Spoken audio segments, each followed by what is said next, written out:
মৃত্যুর 40 দিন আগে মানুষ যে 3টি স্বপ্ন বারবার দেখতে পায়, 1 নাম্বার শর্ত হচ্ছে আপনি যদি দেখতে পান,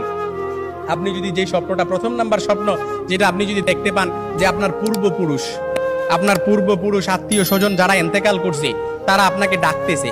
তারা আপনাকে ডাকতেছে, হাহাকার করতেছে, তাদের কাছে চলে যাওয়ার জন্য ডাকতেছে, কিংবা তাদেরকে বেশি বেশি স্বপ্ন দেখতেছেন, তখন মনে করবেন যে আপনার মৃত্যুর সময় ঘনিয়ে এসেছে। তবে এটাই যে খুব একেবারে বুঝার বিষয় এরকম কিন্তু নয়, কিছু বিষয় রেয়ার থাকতে পারে। তখনই আপনি আল্লাহর কাছে সাহায্য প্রার্থনা করবেন, আল্লাহর কাছে বেশি বেশি ক্ষমা চাইবেন। দ্বিতীয় নাম্বার যে স্বপ্নটা সেটা হচ্ছে আপনি যদি স্বপ্নে দেখেন যে আপনার বুক থেকে একটা পাখি বের হয়েছে আর এটা ছটফট করতে করতে আসমানের দিকে চলে গেছে, সাইয়েদনা আলী রাদিয়াল্লাহু তাআলা থেকে আসমানের দিকে চলে গেছে, তখন মনে করবেন যে আপনার মৃত্যুর সময় ঘনিয়ে এসেছে, আপনাকে ইঙ্গিত, এই স্বপ্নটা আপনাকে ইঙ্গিত বহন করতেছে। 3 নাম্বার যে স্বপ্নটা দেখবেন সেটা হচ্ছে আপনি যদি দেখেন ঘুমের মধ্যে আপনি এক দেশ থেকে অন্য দেশে দেশান্তরিত হচ্ছেন, এই স্বপ্নটা আপনি বারবার দেখতেছেন, এরকম